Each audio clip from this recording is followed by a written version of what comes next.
respiration is known as tidal volume. Approximately 500 ml. Healthy man can inspire or expire approximately 6000 to 8000 ml of air per minute. Second हम देखेंगे inspiratory reserve volume. तो ये देखिए 2010 और 2018 में पूछ भी चुका है, तो इंपॉर्टेंट है ये। Additional volume of air person can inspire by forcible inspiration, मतलब फोर्सिबल इंस्पिरेशन के थ्रू जो एडिशनल वॉल्यूम हम इंस्पायर करते हैं उसको इंस्पायरेटरी रिजर्व वॉल्यूम बोलते हैं। यह 2500 टू 3000 ml होता है। फिर एक्सपायरेटरी रिजर्व वॉल्यूम देखेंगे, 2018 और 2019 में पूछा था। तो इसमें क्या होगा, additional volume of air a person can expire by forcible expiration, मतलब फोर्सिबल एक्सपायरेशन के थ्रू जो एडिशनल वॉल्यूम वो एक्सेल करते हैं उसको हम एक्सपायरेटरी रिजर्व वॉल्यूम बोलते हैं, और ये 1000 से 1100 ml होता है।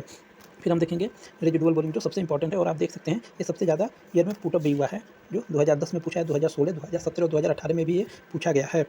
तो हम देखेंगे रेजिडुअल वॉल्यूम, तो volume of air remaining in the lung even after a forcible expiration, मतलब फोर्सिबल एक्सपायरेशन करने के बाद भी कुछ एयर हमारे लंग में रह जाते हैं, जिसको हम रेजिडुअल वॉल्यूम बोलते हैं। और इसका क्या होता है, एवरेज वॉल्यूम होता है 1100 ml टू 1200 ml होता है। फिर हम देखेंगे इंस्पिरेटरी कैपेसिटी। इंस्पायरेटरी कैपेसिटी क्या होता है, तो total volume of air a person can inspire after a normal expiration which known as a inspiratory capacity. तो इंस्पायरेटरी कैपेसिटी क्या होता है, जो नॉर्मल एक्सपायरेशन के बाद हम जो इंस्पायर करते हैं एयर, उसे इंस्पायरेटरी कैपेसिटी कहते हैं। और ये क्वेश्चन 2010 में पूछ चुका है, और इसको टाइडल वॉल्यूम और एक्सपायरेटरी रिजर्व वॉल्यूम को ऐड करके निकाला जाता है। फिर एक्सपायरेटरी कैपेसिटी देखेंगे, तो एक्सपायरेटरी कैपेसिटी क्या होता है, total volume of air person can expire after a normal inspiration, मतलब नॉर्मल इंस्पिरेशन के बाद जो एयर एक्सपायर करेंगे, मतलब निकालेंगे, उसको एक्सपायरेटरी कैपेसिटी बोलते हैं। इसमें टाइडल वॉल्यूम और एक्सपायरेटरी रिजर्व वॉल्यूम को जब हम ऐड करेंगे तो एक्सपायरेटरी कैपेसिटी आएगी। फिर उसमें क्या होता है, फिर नेक्स्ट देखिए, तो होता है functional residual capacity. Functional residual capacity क्या होगा, तो volume of air that will remain in the lung after a normal expiration. ये नॉर्मल एक्सपायरेशन के बाद जो एयर लंग में रह जाती है उसको फंक्शनल रेजिडुअल कैपेसिटी कहते हैं। इसको कैसे निकालते हैं, तो ERB और RB को जब हम ऐड करेंगे तो फंक्शनल रेजिडुअल कैपेसिटी हमारी आ जाएगी। तो फंक्शनल रेजिडुअल कैपेसिटी आती है, तो इसको आप ऐड कर लीजिएगा। तो फंक्शनल रेजिडुअल कैपेसिटी और जब ERB को ऐड करते हैं तो अप्रॉक्स में ये 2500 आती है। फिर हम देखेंगे नेक्स्ट वाइटल कैपेसिटी, जो 2010 में पूछा गया है। तो वाइटल कैपेसिटी क्या होता है, the maximum volume of air a person can breathe in after forced expiration, this include ERB, TB and IRB, और the maximum volume of air person can breathe out after forced expiration is known as vital capacity. Vital capacity को हम कैसे निकालते हैं, तो ERB, TB और IRB को जब वो करेंगे तो इसमें वाइटल कैपेसिटी आ जाएगा, और ये अप्रॉक्स में आता है 3500 टू 4500 ml, तो इतना के अप्रॉक्स में आता है। फिर आप देखेंगे total lung capacity. Total lung capacity हम क्या देखेंगे, total volume of air accommodated in the lung at the end of the forced inspiration is known as total lung capacity. This includes RB, ERB, TB and IRB, और vital capacity plus residual capacity, मतलब हम इतने को add करें या हम इसे add करें तब हम टोटल लंग कैपेसिटी को कैलकुलेट करते हैं। अब देखिए टोटल लंग कैपेसिटी क्या होगा, टोटल लंग कैपेसिटी हम यहाँ ले लेते हैं जहाँ पे स्पेस हो, तो यहाँ स्पेस है, तो यहाँ पे देखिए आप, तो टोटल लंग कैपेसिटी क्या होगा, यहाँ पे आप पहले वाइटल कैपेसिटी देखिए। तो वाइटल कैपेसिटी क्या होता है, total lung capacity minus residual volume. तो आपको टोटल लंग कैपेसिटी निकालना है, तो टोटल लंग कैपेसिटी हो जाएगा vital capacity plus residual volume. इसके थ्रू हम टोटल लंग कैपेसिटी निकाल सकते हैं।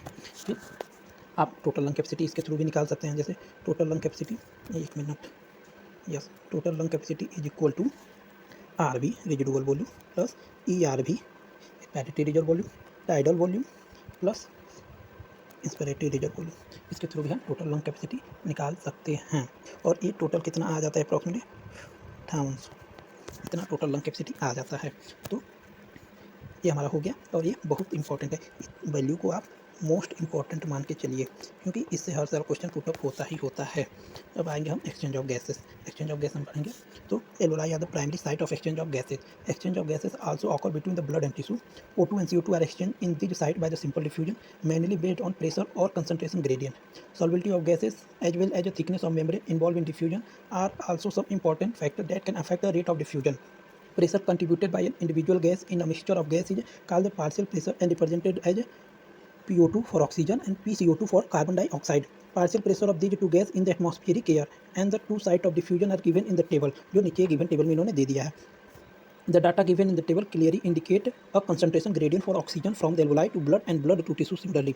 तो आप यहाँ पे देखेंगे इन्होंने दे दिया है यहाँ पे डाटा, यहाँ पे हम देख लेंगे O2 ये 2016 और 2021 में पूछ चुका है, तो हम इसे ध्यान से देखेंगे।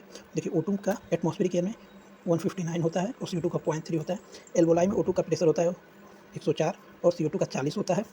फिर आप देखेंगे यहाँ पे तो ब्लड डीऑक्सीजनेटेड या इसको आप बोल सकते हैं, यहाँ पे आप लोग लिख लें वेनस, ब्लड में डीऑक्सीजनेटेड वेनस, तो O2 का 40 और CO2 का 45 होता है। फिर आप देखें यहाँ पे, तो यहाँ पे ऑक्सीजनेटेड को आप यहाँ पे पुट लिख सकते हैं आर्ट्रियल एक बार पूछ लेता है, तो आर्ट्रियल में ऑक्सीजनेटेड ब्लड में 95 होगा और डीऑक्सीजनेटेड ब्लड CO2 40 होगा, ठीक है। उसके बाद टिश्यू साइड पे आप देखेंगे तो टिश्यू साइड पे O2 कम होता है और CO2 ज़्यादा होता है, क्योंकि वहाँ कैटाबोलिक रिएक्शन होता है। तो वहाँ पे आप देखेंगे तो यहाँ पे टिश्यू साइड पे आपका O2 का प्रेशर दिया है 40 mm of Hg and 45 mm of Hg pressure of CO2 दिया है। चलिए समझ आ गया आप लोग को, ठीक है। फिर इस फिगर में देख लेते हैं, ये फिगर अक्सर पूछ लिया करता है। तो यहाँ पे आप देखें, तो यहाँ पे आप देखेंगे तो यहाँ पे दिया हुआ है inspired air, expired air, alveolar air दिया है।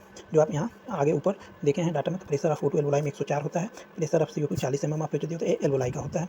फिर यहाँ पे पल्मोनरी वेन होता है, पल्मोनरी वेन फिर आपका हो जाएगा हार्ट हो जाएगा। फिर यहाँ से आप एक्सचेंज के बाद आता है तो सिस्टमिक आर्टरी होती है। सिस्टमिक आर्टरी क्या करती है? सिस्टमेटिक आर्टरी ऑक्सीजनेटेड ब्लड को कैरी करती है। Systemic artery carrying oxygenated blood, जहाँ पर जब ब्लड ऑक्सीजनेटेड है तो उसमें ऑक्सीजन का प्रेशर ज़्यादा होगा। तो यहाँ पे देखिए pressure of O2 95 mm of Hg है और pressure of CO2 40 mm of Hg है। फिर सिस्टमेटिक आर्टरी के थ्रू ब्लड आता है बॉडी टिश्यू से, बॉडी टिश्यू में आएंगे तो यहाँ पे टिश्यू जो है वो O2 को ले लेती है और CO2 को दे देती है। तो यहाँ पे टिश्यू साइड पे हम देखे थे प्रेशर ऑफ O2 40 हो जाता है एंड प्रेशर ऑफ CO2 45 हो जाता है। फिर आप जाएंगे तो सिस्टमिक वेन दिया रहे, सिस्टमिक वेन के थ्रू जाता है, तो systemic when deoxygenated blood carry करता है। हम ऊपर भी बताए हैं कि डीऑक्सीजनेटेड ब्लड जो होता है वो वेनस होता है और ऑक्सीजनेटेड ब्लड जो होता है वो आर्ट्रियल होता है। तो यहाँ पे देखें वेनस जो है तो डीऑक्सीजनेटेड ब्लड को ले जा रहा है, तो प्रेशर ऑफ O2 कम होगा। तो देखिए यहाँ पे 40 mm ऑफ Hg दिया है और pressure of CO2 45 mm of Hg दिया हुआ है। फिर आप आएंगे नीचे देखेंगे अ gradient is present for CO2 in the opposite